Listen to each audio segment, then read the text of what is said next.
কি করলাম, কোনো ব্যাকটেরিয়ার ইনফেকশনই হয় নাই। ধরো বিয়ের দাওয়াত খাইতে গেছিলাম বা কোনো মেজবান খাইতে গেছিলাম, আমি নন চিটাগোনের মানুষ, আমি শুকনো মরিচের মাংস আগে কখনো খাই নাই। চিটাং এসে হাটহাজারী লাল মরিচ দিয়ে মাংস রান্না করছে, গরুর মাংস, মেজবানি মাংস, ওটা আমার হজম হয় নাই। ওটা গিয়ে আমার ইন্টেস্টাইনে ইরিটেশন করে পায়খানা হয়ে গেছে, পেট মোটা পায়খানা হয়ে গেছে। সিপ্রোসিন দিয়ে দিল খাওয়ার জন্য, আপনার ডায়রিয়া হচ্ছে সিপ্রোসিন খান।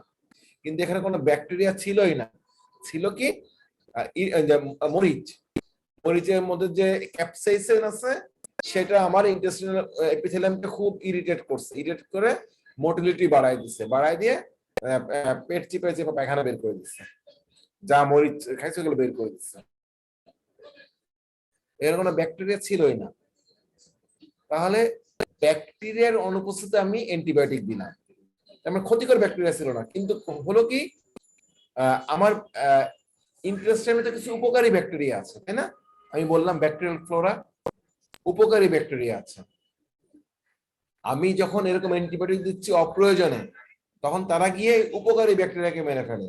ক্ষতিকর ব্যাকটেরিয়াকে পায় না, তো উপকারী ব্যাকটেরিয়াকে মারে। যে উপকারী ব্যাকটেরিয়াটা আমার অনেক ফিজিওলজিক্যাল বায়োকেমিক্যাল কাজে হেল্প করতো। মোর ওভার এই নর্মাল ফ্লোরা গুলো আরেকটা কাজ করে, সেটা হচ্ছে আমার শরীরে তারা পাহারাদার হিসেবে কাজ করে আমার শরীরের হয়ে। তারা কি করে, তারা ক্ষতিকর ব্যাকটেরিয়াকে গ্রো করতে দেয় না, সাপ্রেস করে রাখে।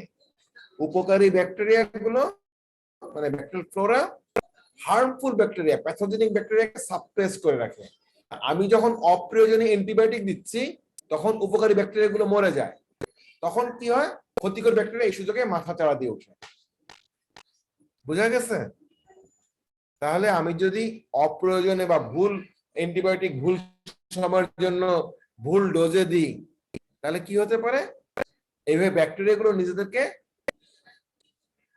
প্রতিরোধী হিসেবে তুলে, মানে রেজিস্ট্যান্স গড়ে তুলবে।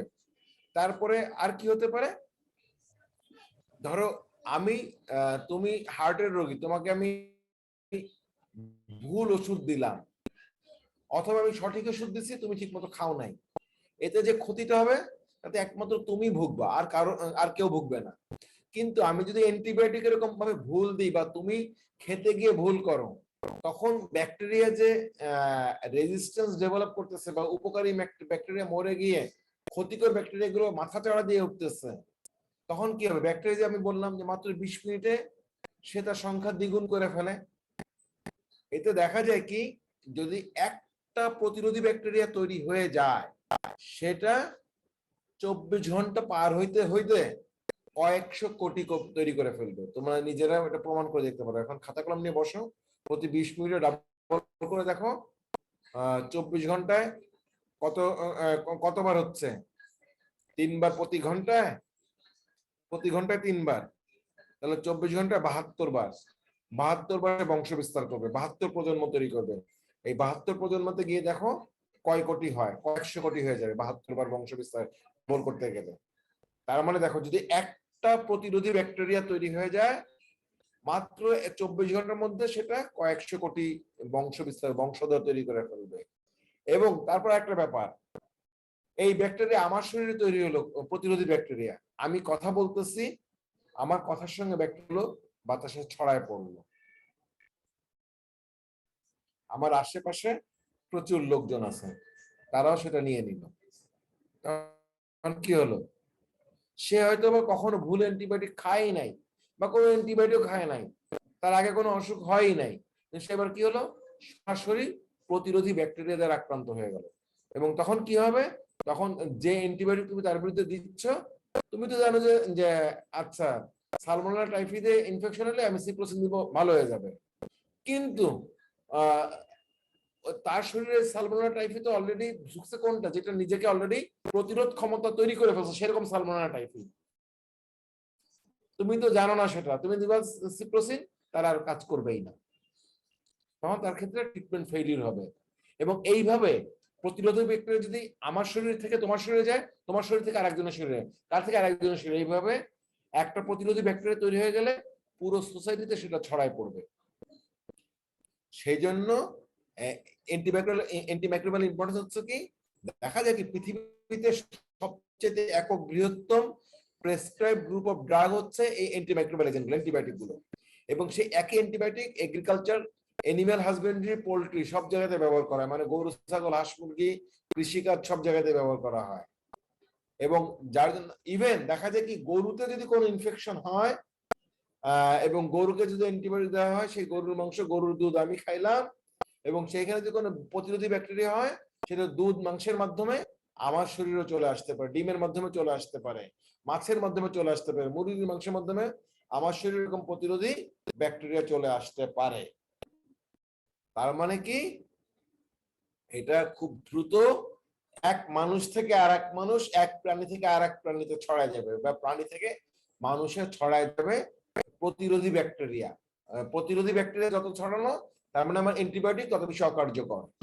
আর অ্যান্টিবায়োটিক যদি অকার্যকর হয়ে যায় তখন ব্যাকটেরিয়া ইনফেকশন হলে মানুষ ব্যাকটেরিয়াকে মারতে পারবে না, তখন মানুষ ইনফেকশনে মারা যাবে।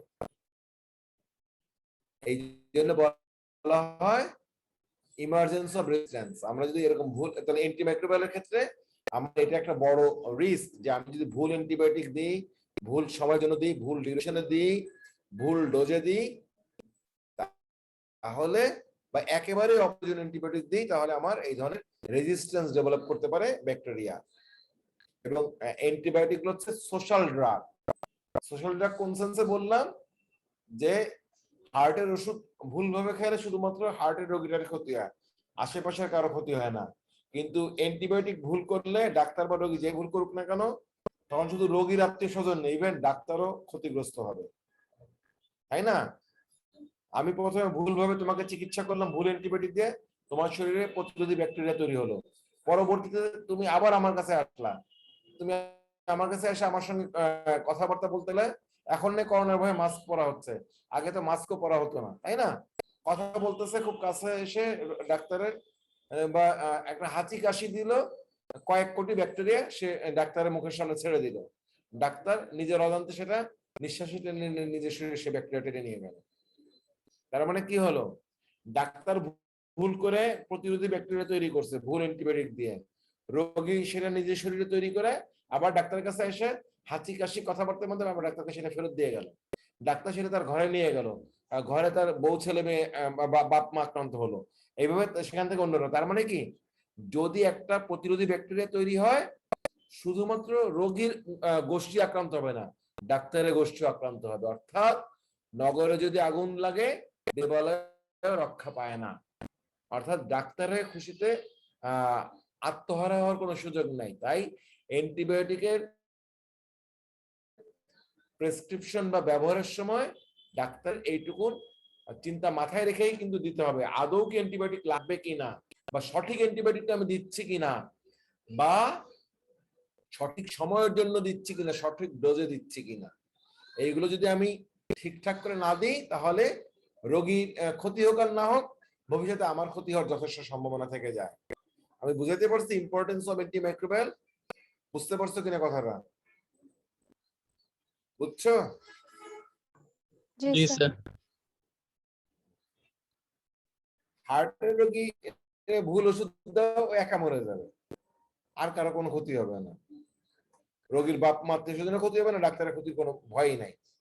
হ্যাঁ, একটা ভয় আছে, যদি কেস টেস করে ওরা যদি বুঝতে পারে তোমার ভুল ওষুধ দিয়ে ভুল চিকিৎসা মারা গেছে, তখন কেস করে তোমার আইনগত ক্ষতি হতে পারে, ঠিক আছে?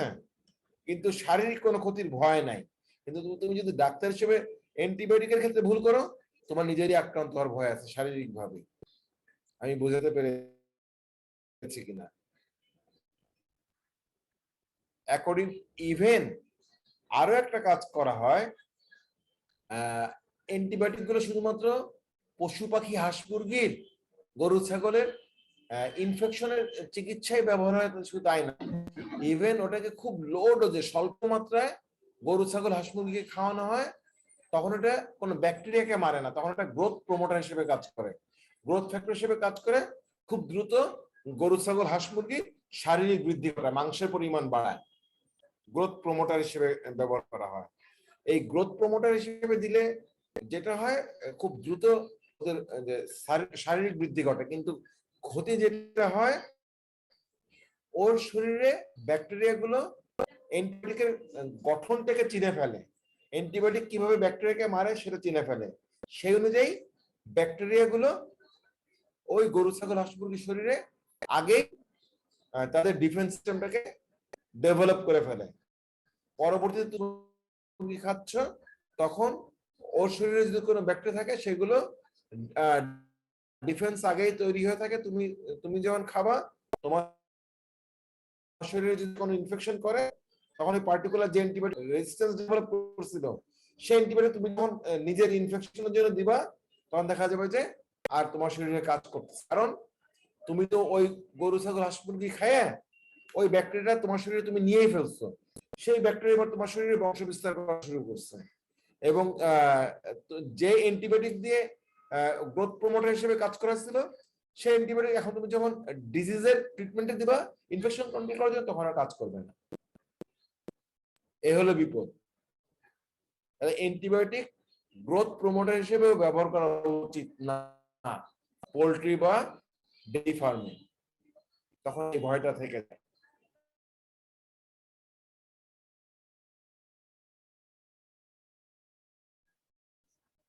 বুঝতে পারছি?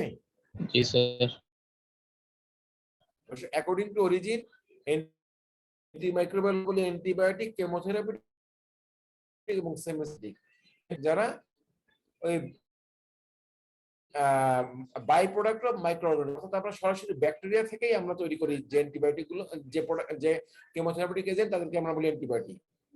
আর কেমোথেরাপি বলবো কাদেরকে, যারা এন্টায়ারলি আমরা ল্যাবরেটরিতে সিনথেসাইজ করি, তাদেরকে বলা হয় কেমোথেরাপিউটিক এজেন্ট। আর সেমিসিনথেটিক হচ্ছে হাইব্রিড অফ টু, অর্থাৎ ব্যাকটেরিয়া এবং ল্যাবরেটরি এই মিশ্রণের মধ্যে করি, সেটা হচ্ছে সেমিসিনথেটিক। এখন কয়েকটা টার্ম আছে, এগুলো আমাদের বুঝতে হবে। যেমন আমরা জেনারেল ফরম্যাটে পড়ে আসছিলাম steady state concentration, effective therapeutic concentration, অনেক কিছু আমরা পড়ে আসছিলাম। অর্থাৎ একটা ড্রাগ যখন এমন একটা কনসেন্ট্রেশন অ্যাচিভ করে যে কনসেন্ট্রেশনে তার অ্যাডমিনিস্ট্রেশন এবং এক্সক্রিশন সেম হয়ে যায়, তার ফলে কনস্ট্যান্টলি প্লাজমা একটা কনসেন্ট্রেশন মেনটেন করা যায়, তাহলে কি হয়, সেই ড্রাগটা তার ইফেক্টিভ থেরাপিউটিক কনসেন্ট্রেশনে পৌঁছায়। এরকম ভাবে অ্যান্টিবায়োটিকের ক্ষেত্রে একটা আছে, টার্ম আছে, সেটা হচ্ছে এমআইসি, মিনিমাম ইনহিবিটরি কনসেন্ট্রেশন। এটা হচ্ছে এমন একটা ডোজ বা concentration of antibiotic in the plasma, যে কনসেন্ট্রেশনে একটা অ্যান্টিবায়োটিক একটা ব্যাকটেরিয়ার গ্রোথটাকে ইনহিবিট করতে পারে। যে কনসেন্ট্রেশনে একটা ড্রাগ বা একটা অ্যান্টিবায়োটিক কোন একটা পার্টিকুলার ব্যাকটেরিয়ার গ্রোথটাকে ইনহিবিট করতে পারে, সেই কনসেন্ট্রেশনটাকে আমরা বলি মিনিমাম ইনহিবিটরি কনসেন্ট্রেশন। এটা আমরা লিভিং বডিতে দেখি না, এটা আমরা কালচার ডিশের মধ্যে ব্যাকটেরিয়াকে গ্রো করি, একটা নন ব্যাকটেরিয়া গ্রো করে সেইখানে অনেকগুলো কালচার ডিশ তৈরি করি, করে অ্যান্টিবায়োটিকটাকে একদম লোয়েস্ট কনসেন্ট্রেশন থেকে শুরু করে গ্র্যাজুয়ালি ডোজ বাড়ায় বাড়ায় আমরা এক একটা কালচার ডিশে এক একটা ডোজে অ্যান্টিবায়োটিক দিই ওই ব্যাকটেরিয়াল কলোনির উপরে। কোনটা ধরো 0.001, কোনটা 0.01, কোনটাতে 0.1, কোনটাতে 1, কোনটাতে 5, কোনটাতে 10, কোনটাতে 50, কোনটাতে 100, এরকম কনসেন্ট্রেশনে অ্যান্টিবায়োটিক বিভিন্ন কালচার ডিশে আমরা দিতে থাকি এক নন অর্গানিজমের এগেইনস্টে। যে কনসেন্ট্রেশনে, সর্বনিম্ন যে কনসেন্ট্রেশন আমরা দেখতে পাই যে ব্যাকটেরিয়া আর কোনো গ্রো করে না, যে কয়টা কলোনি ছিল সেই কয়টা কলোনি আছে এবং কলোনির সাইজ আর বড় হয় নাই, এ থেকে আমরা কি বুঝি, ব্যাকটেরিয়া মাল্টিপ্লাই করতে পারে নাই। মিনিমাম যে কনসেন্ট্রেশনে আমরা কালচার ডিশে এরকম ফিচার পাবো, সেটা হচ্ছে ওই ব্যাকটেরিয়ার এগেইনস্টে ওই অ্যান্টিবায়োটিকের মিনিমাম ইনহিবিট কনসেন্ট্রেশনে আর ব্যাকটেরিয়া সংখ্যা বৃদ্ধি করতে পারে না, এটাকে বলা হয় মিনিমাম ইনহিবিটরি কনসেন্ট্রেশন। বোঝানো গেছে? এটা আমরা বডি স্যার, এটা আমরা দেখি ল্যাবরেটরিতে স্যার কালচার। এর থেকে বেশি হ্যাঁ? হলেও পারবে না, বাট এতটুকু হইলেও কাজ চলবে, বিষয়টা না, এরকম হ্যাঁ, এটা হচ্ছে মিনিমাম ওই কনসেন্ট্রেশন তোমাকে, মানে তুমি যখন দিতেই অ্যান্টিবায়োটিকটা হবে। কোনো একটা রোগীকে দিবা, একটা স্যার, ডোজ থেকে আর একটা ডোজের মধ্যবর্তী যে সময়, সেই সময় ওই ড্রাগের কনসেন্ট্রেশন যেন মিনিমাম ওই কনসেন্ট্রেশনটার মধ্যে থাকতে হবে, ওর নিচে যেন না পড়ে যায়, কারণ নিচে পড়ে কি হয়ে যাবে, সে আর ব্যাকটেরিয়াকে ইনহিবিট করে রাখতে পারবে, তখন আবার ব্যাকটেরিয়ার সংখ্যা গ্রোথ বাড়তে শুরু করবে। বাড়বে। মানে একটা ডোজ থেকে আর একটা ডোজের মধ্যবর্তী সময়ে যেন ওই কনসেন্ট্রেশনের উপরেই সেই অ্যান্টিবায়োটিকের কনসেন্ট্রেশনটা থেকে যায়। মানে জি ধরো স্যার। যদি 6 ঘন্টা পর পর দাও 6 ঘন্টা, 8 ঘন্টা পর পর দিলে 8 ঘন্টা ওই কনসেন্ট্রেশনের উপরেই রাখতে হবে তোমার। না হলে কি হবে, যদি তুমি ধরো 6 ঘন্টা পর পর দেওয়ার কথা, বা 8 ঘন্টা পর পর দেওয়ার কথা, বা 12 ঘন্টা পর পর দেওয়ার কথা, কি 12 ঘন্টা পর দেওয়ার কথা, 6 ঘন্টা পর্যন্ত সে ওই ইসের মধ্যে পারলো, এমআইসির উপরে পারছে, এরপরে ড্রাগটা এলিমিনেট হয়ে গিয়ে এমআইসি নিচে নেমে গেছে, তখন কি হয়েছে, এই সময়ের মধ্যে ব্যাকটেরিয়াটা আবারও খুব দ্রুত বংশ বিস্তার করা শুরু করবে, এবং সে যেহেতু শত্রুকে চিনে ফেলছে, একই সঙ্গে সরি একই সঙ্গে সে তার ডিফেন্স সিস্টেমটাকে ডেভেলপ করা শুরু করে দেবে। তখন কি হবে, ব্যাকটেরিয়া আর অ্যান্টিবায়োটিক আর মারাও যাবে না। তাহলে আমার ইফেক্টিভ থেরাপিউটিক কনসেন্ট্রেশন অ্যাচিভ করতে হলে আমাকে অবশ্যই ড্রাগ কনসেন্ট্রেশনটা এমআইসির উপরেই রাখতে হবে। বুঝা গেছে জি স্যার। এই কথাটা? ওকে। এবং দেখা যায় কি, এক একটা ড্রাগের জন্য এক একটা অ্যান্টিবায়োটিকের এমআইসি এক এক রকম হয়। কারোর জন্য এটা 0.0001, কারোর জন্য এটা 0.01, কারোর জন্য এটা 25, এরকম। মানে এক একজনের সেন্সিটিভিটি এক এক রকম পার্টিকুলার ড্রাগে, সবার জন্য এক না।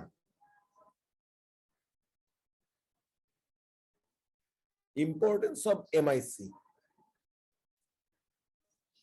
to provide effective antimicrobial therapy, the clinically obtainable antibiotic concentration in the body fluid should be greater than the MIC, যে কথাটা তখন ধরে বলা হলো।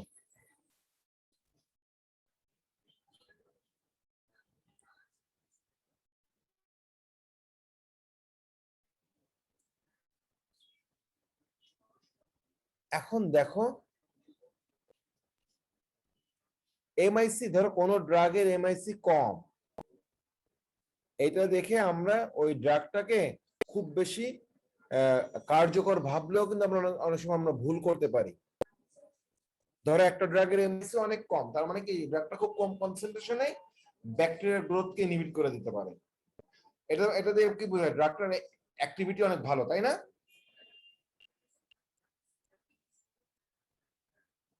তাই কি না? জি স্যার।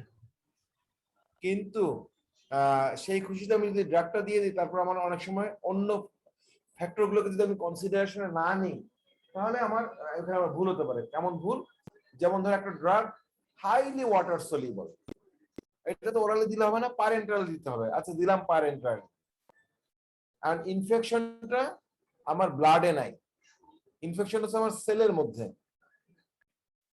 আর এই ড্রাগটা যেহেতু হাইলি লিপিড সলিউবল, ড্রাগটা সেলের মধ্যে ঢুকতেই পারছে না।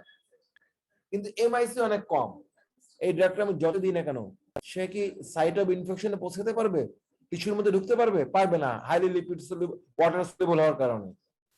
তাহলে তার এমআইসি কম হলে কি যায় আসে, এমআইসি বেশি হলেই বা কি যায় আসে, পৌঁছাতে পারতেছে না, যেহেতু সে ওয়াটার সলিউবল, ব্যাকটেরিয়া ঢুকে আছে কোষের মধ্যে, আর এই ড্রাগটা ওয়াটার সলিউবল হওয়ার জন্য কোষের মধ্যে যাইতেই পারতেছে না। তাহলে এমআইসি কম হলে কি এটা আমার কাজে আসবে? কাজে আসবে কিনা? ড্রাগটা আসবে না। তার মানে শুধুমাত্র এমআইসি কম হলেই চলবে না। উম্মে সাইমা সানি, উম্মে সাইমা সানি, এই তোমরা কি শুনতে পাচ্ছ? স্যার আমি তো পাচ্ছি, আমরা পাচ্ছি স্যার। আপনার সাউন্ডটা অনেক কম আসতেছে। কে উম্মে সাইমা সানি বলতেছো?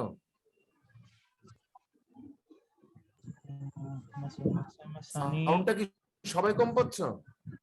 না স্যার, সবাই কম পাচ্ছে না স্যার, কারো কারো প্রবলেম হচ্ছে বলতেছি স্যার, আমাকে অনেক তাহলে তাহলে তার ক্ষেত্রে নেটওয়ার্কের প্রবলেম হচ্ছে মনে হচ্ছে। কমে যায়। বিভাষা চক্রবর্তী, এইমাত্র দেখলাম তোমাকে। Bibhasha Chakraborty, roll number 8। জি স্যার, আসসালামু আলাইকুম স্যার। ওয়ালাইকুম আসসালাম। তোমার আমল নামা খারাপ কেন?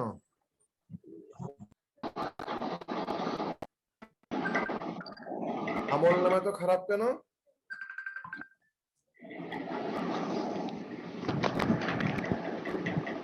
দাদা আদাব,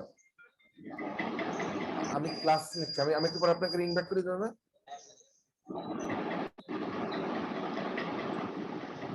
কি বিভাষা চক্রবর্তী, ক্লাসে আসতে এত খারাপ লাগে কেন তোমার? কষ্ট কেন? তাও তো অনলাইনে, ফিজিক্যাল ক্লাস তো করা লাগতেছে না, তারপরে কেন এত কষ্ট তোমার ক্লাসে?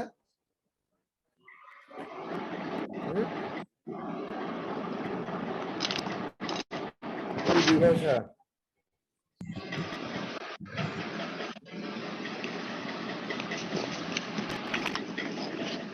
হ্যালো স্যার, বেজে বেজে আসছে স্যার আপনার আওয়াজ। অনেক গ্যাপ দিয়ে ক্লাস করতেছো।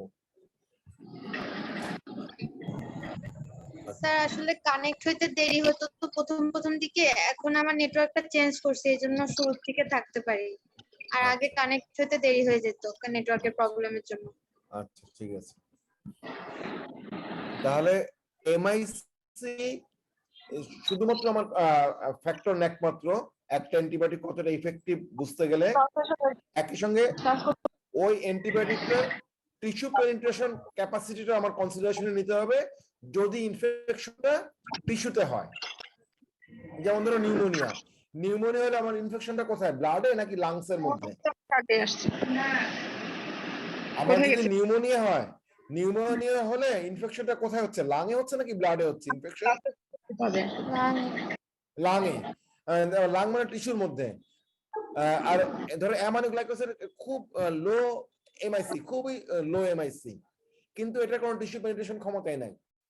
এখন আমি নিউমোনিয়াতে যদি আমি অ্যামাইনোগ্লাইকোসাইড দিই, ওটা তো লাংসের মধ্যে ঢুকতেই পারবে না, তাহলে কাজ হবে কোনো, এমআইসি যতই কম হোক না কেন। তাহলে এটা আমার একটা কনসিডারেশন নিতে হবে, তার টিস্যু পেনিট্রেশন ক্যাপাসিটি আমার কনসিডারেশন নিতে হবে থেরাপি দেওয়ার সময়।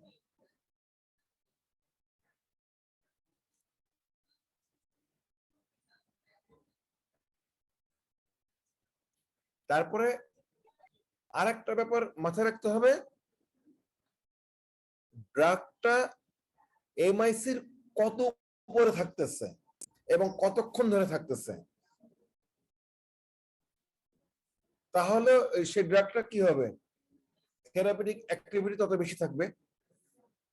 যত উপরে এমআইসি ধরো আছে 0.01, তুমি কনসেন্ট্রেশন আছে 100, তার মানে সে কি হলো, এমআইসির প্রায় 1000 গুণ বেশি কনসেন্ট্রেশন সে ব্লাডে অ্যাচিভ করলো, তাহলে সেটা ভালো হলো। এবং সে 8 ঘন্টা ধরেই এরকম 1000 গুণ বেশি করে থাকতেছে এমআইসির উপরে কনসেন্ট্রেশন, তার মানে কি সেই ড্রাগটার ইফেক্টিভিটি তত বেশি ভালো, তাই না? তাহলে হট লেভেলে উঠলো এমআইসির, মোর দ্যান এমআইসি, এবং for how long, more the time of exposure above MIC, তাহলে এটাও একটা ফ্যাক্টর যে একটা অ্যান্টিমাইক্রোবিয়াল এজেন্ট কতটা ইফেক্টিভ হবে এমআইসির পার্সপেক্টিভে, তাহলে এই ফ্যাক্টরগুলো তখন মাথায় রাখতে হবে।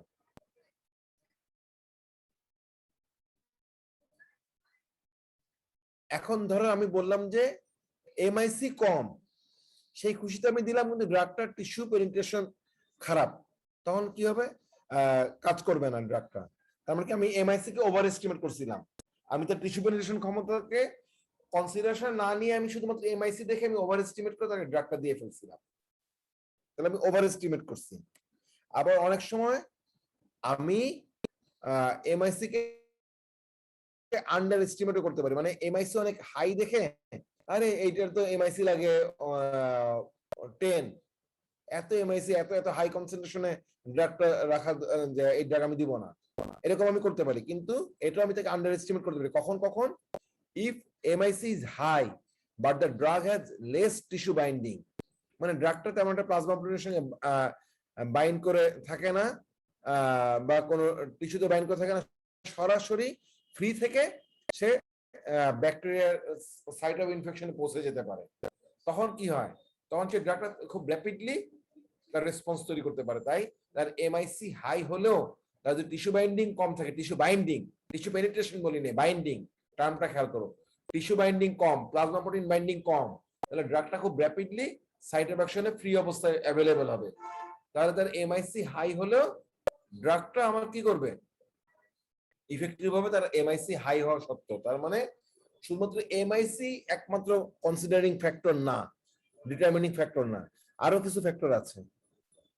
ঠিক আছে, একটা ড্রাগকে সিলেক্ট করার ক্ষেত্রে আরো ফ্যাক্টর মাথায় নিতে হবে আমাকে, তবে এমআইসি একটা one of the important factor. আজকে এই পর্যন্ত রাখি। আজকে এরপর টার্মগুলো শুরু করলে শেষ করতে পারবো না, নেক্সট ক্লাসে কালকে রাত 9টায়। ঠিক আছে, আজকে এই পর্যন্ত রাখি, কারণ এখন যেটুকু টাইম আছে বাকি টপিক ধরলে শেষ হবে না। কারো কোনো প্রশ্ন আছে এটার মধ্যে? কারো কোনো প্রশ্ন আছে? কারো কোনো প্রশ্ন? স্যার, অন্যান্য টিচাররা দিনের বেলায় ক্লাস নেয় আর কি, আমাদের ফার্মাকোলজি ক্লাসটা কি দিনের বেলায় নেওয়ার ব্যবস্থা করা যেতে পারে? এতদিন তোমরাই বলছো যে স্যার রাতের বেলা ক্লাস হলে ভালো হয় আমাদের জন্য। কি আশরাফুল ইসলাম সজীব? স্যার আমি একটু ডিসকানেক্ট হয়ে গেছিলাম স্যার, আবার কানেক্ট হয়েছে মাত্র। না, এই মাত্র বলা হলো যে অন্যান্য টিচাররা, আমি তো যতদূর জানি যে তোমাদের প্যাথোলজি মাইক্রোবায়োলজি ক্লাসই শুরু হয় নাই। স্যার শুরু হয়েছে স্যার, কবে? এই মাসের ফার্স্টের দিকে, গত মাসের লাস্টের দিকে শুরু হয়েছে স্যার। ও, এখন কেবল শুরু হয়েছে microbiology. Microbiology, pathology sir pathology তো আমাদের প্রফের আগেই হয়েছিল স্যার, মানে ফার্স্ট প্রফের আগেই প্যাথোলজি ক্লাস হয়েছে স্যার। ওই ফার্স্ট কার্ড তখন শেষ হয়ে গেছে, তারপর ওটা আইটেম হয়েছে এতদিন, তারপর সেকেন্ড কার্ড শুরু হয়েছে, এখন এটার আইটেম এখনো শুরু হয়নি। তোমাদের কি ফার্স্ট প্রফে প্যাথোলজি সাবজেক্ট ছিল? না না স্যার, মানে আমাদের দেরি হচ্ছে দেখে প্রফ হইতে স্যার, মানে ডিপার্টমেন্ট থেকে ওরা ফার্স্ট প্রফ হওয়ার আগেই আমাদের সেকেন্ড প্রফের পড়া হিসেবে প্যাথোলজি শুরু করে দিয়েছিল। তোমরা পড়ছিলা তখন প্যাথোলজি? স্যার ক্লাস করছিলাম তখন, আইটেম দিই নাই, আইটেম স্যার রিসেন্টলি হয়েছে। শুনো, তুমি তখন অ্যানাটমি স্যার ফিজিওলজি, আমাদের কাছে বইও ছিল না হ্যাঁ শুনো তখন তো শুনো স্যার। শুনো শুনো শুনো তখন তোমার মাথার উপরে খাড়া হিসেবে ঝুলতেছে অ্যানাটমি ফিজিওলজি বায়োকেমিস্ট্রি, তুমি প্যাথোলজি ক্লাস করে কি উল্টাইছো আমাকে বলো? মুখটা তো আমি খারাপ করেই ফেললাম। ওই ক্লাসগুলো কি মূল্য আছে? স্যার আমরা বলছি স্যার। আমি আগামীকাল সকালবেলা অ্যানাটমি পরীক্ষা দিব। জি স্যার। এখন আমি অ্যানাটমি মাথায় নিব নাকি প্যাথোলজি মাথায় নিব? আমরা তো স্যার ডিপার্টমেন্টকে বলছি স্যার। প্রফের আগে কেন ওই প্যাথোলজি ক্লাস তোমরা করতে গেলা? স্যার আমরা তো বলছি স্যার আমরা করব না, কিন্তু স্যার ডিপার্টমেন্ট থেকে বলছে যে ওরা নাকি ক্লাস মানে পিছিয়ে যাচ্ছে, পরবর্তীতে এই ক্লাসগুলো নেওয়ার সুযোগ হবে না, এই সেই বলে স্যার আমাদেরকে নিছে। এখন সেই ক্লাস করে আমার লাভ কি, যে ক্লাস আমার কোনো মাথাতে ঢুকবেই না?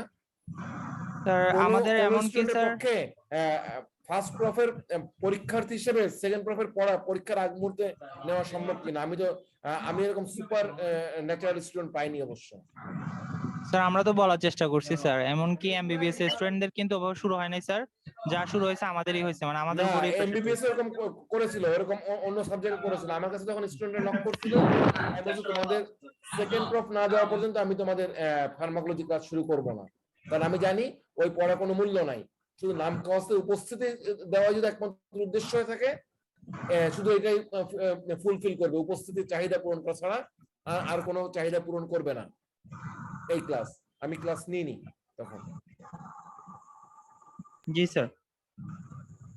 স্যার এমনকি স্যার এখন আমাদের থার্ড কার্ডের প্যাথোলজি থার্ড কার্ডের অনলাইন ক্লাস চলতেছে স্যার, এটা শেষ হলে আমাদের প্যাথোলজি ক্লাস শেষ বলতেছে স্যার।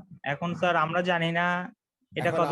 আমি তো প্যাথোলজি কোনো এখতিয়ার বা আমার নাই, ক্ষমতা নাই, আমি তো ওটা নিয়ে কোনো কথা বলতে পারবো না। আমি আমার ডিপার্টমেন্টে এটা বলতে পারি, আমরা নিই আগে, কিন্তু আমরা পরে তোমাদের প্রফের পরে শুরু করেও তোমাদের নেক্সট প্রফের যথেষ্ট আগেই আমরা কোর্স শেষ করে দিতে পারবো।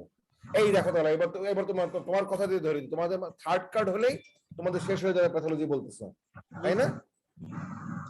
জি স্যার। তাহলে ফার্স্ট কার্ডটা সময়ের আগে শুরু করা কি দরকার ছিল? স্যার ওটা আমরা পড়তেও পারি না, সবার আব্দুল কাদের জিলানী হওয়ার দরকার আছে? মায়ের পেটে থেকে কোরআন 18 পারা মুখস্থ করে আসার দরকার আছে নাকি? না স্যার।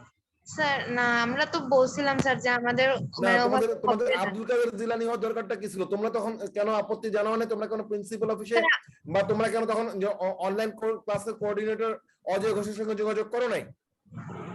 তোমরা মায়ের পেটে থেকে কেন কোরআনে হাফেজে পয়দা হয়েছো, ভূমিষ্ঠ হয়েছো? তখন স্যার আমরা এখন তোমরা বলতো তোমাদের অনেক আগে শেষ হয়ে যাচ্ছে, তাহলে অত আগে শুরু করে দরকারটা কি ছিল যে আগে শেষ হয়ে যাওয়া লাগবে? স্যার তাহলে আমরা তো তাহলে স্যার এখন তোমরা তাহলে এখন তোমরা বলো, তাহলে স্যার তোমরা এখন বলো যে আমাদের ফার্স্ট কার্ড আবার আমাদের রিপিট করেন, কারণ তখন আমাদের ফার্স্ট প্রফের মধ্যে আপনার ক্লাস নিয়েছেন ছিলাম, এবং তখন কিন্তু ক্লাস নেওয়ার কথা না, কারণ ক্যারি অন সিস্টেম বলে ফার্স্ট প্রফ দেওয়ার পর থেকে সেকেন্ড প্রফের ক্লাস শুরু হবে। ক্যারি অন সিস্টেমের কোথাও বলা নাই প্রফের আগেই নেক্সট ফেজের ক্লাস শুরু করতে হবে। অ্যানাটমি, ফিজিওলজি, বায়োকেমিস্ট্রি পরীক্ষা দেওয়ার পরে প্যাথোলজি, ফার্মাকোলজি ক্লাস শুরু হবে। রেজাল্ট হওয়ার আগেই হতে পারে, পরীক্ষার পর দিন থেকে হতে পারে, কিন্তু পরীক্ষার আগের দিন হতে পারবে না। ক্যারি অন হচ্ছে এটা, আমি এটুকুন জানি যে এত বছর মাস্টারি করে এটুকুন শিখছি। ক্যারি অন বলতে বুঝি সে ফার্স্ট প্রফ পরীক্ষা দেওয়ার পর থেকে সে পারবে, রেজাল্টের অপেক্ষা করার দরকার নাই।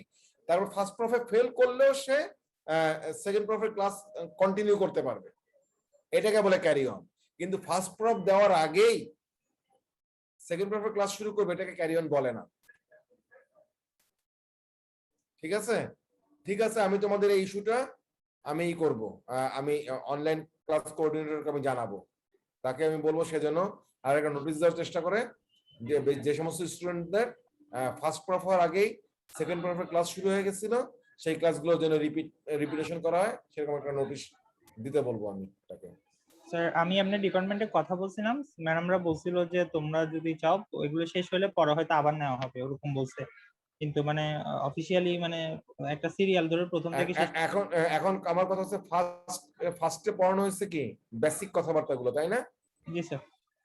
তাহলে আমি তখন বেসিক শুনি নাই, বেসিক বুঝি নাই। এখন আমি যে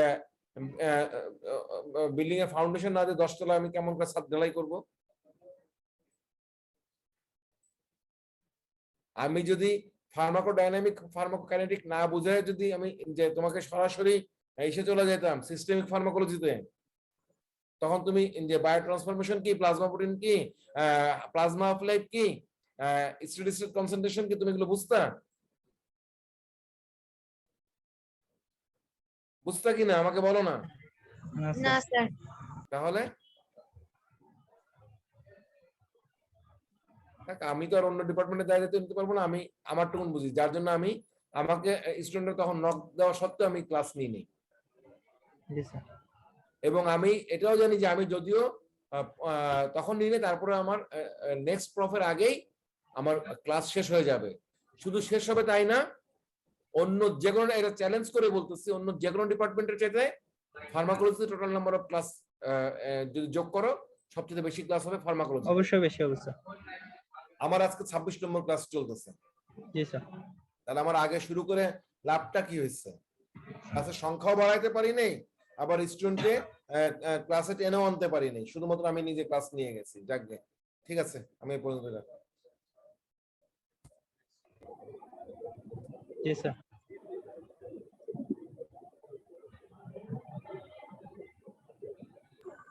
আসসালামু আলাইকুম স্যার। এই স্যার গেছে, এবার আমাকে বলতো এই কথাগুলো কেন উঠছে? স্যার জিজ্ঞেস করছে। কি জিজ্ঞাসা করছে? জাহেদুল বলছিল সকালে ক্লাস নিতে, সেজন্য। না, সকালে ক্লাস জায়েদুল নিতে বলে কে নাই, বলছে? জায়েদুল বলে নাই। আচ্ছা, কে বলছে খেয়াল করিনি, সরি। তবে কে একজন বলছে বলে। সকালে ক্লাস নিতে? কে বলছে সকালে ক্লাস নিতে? জাহিদুলি বলছে সকালবেলা ক্লাস নিতে। না, সকালে এখন- ক্লাস নিলে তো পার হয়ে যাবে আমাদের। রাতের বেলা এখন শোন, এখন কথা শোন, এই ধরনের কথাগুলো যেন সেই গ্রুপে বলে, স্যারের সামনে কিছু প্রেজেন্ট করার আগে সবাই যাতে ডিসকাস করে নেয়। জাহিদুল যদি কানেক্টেড থাকে, এটা জাহিদুলকে বলতেছি, ঠিক আছে? এখন কানেক্টেড নাইও। জাহিদুলকে তুই পার্সোনালি এগুলো- বলে দিস বা গ্রুপে বলে দিস। এগুলো তো কোনো মানে হয় না, এতগুলো কথা স্যার এখন ডিপার্টমেন্ট লাগাবে, এতগুলো কথা বলবে। আর ও কারোর আমাকে- কাছে জিজ্ঞেস না করে ডিরেক্টলি বলে দিছে যে স্যার আমাদের অন্যান্য ডিপার্টমেন্টের মতো সকালে ক্লাস নিলে ভালো হতো।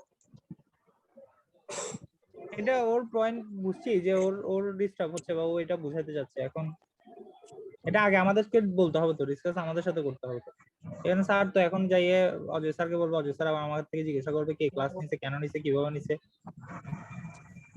যদি জিজ্ঞেস গ্রুপে করে মেনশন তাহলে দিয়ে প্লিজ বলিস কথা যে বলো তুই ব্যর্থ ক্লাস প্রথম থেকে নাই আর আবার পার্সোনালি কথা বল, না হলে ওর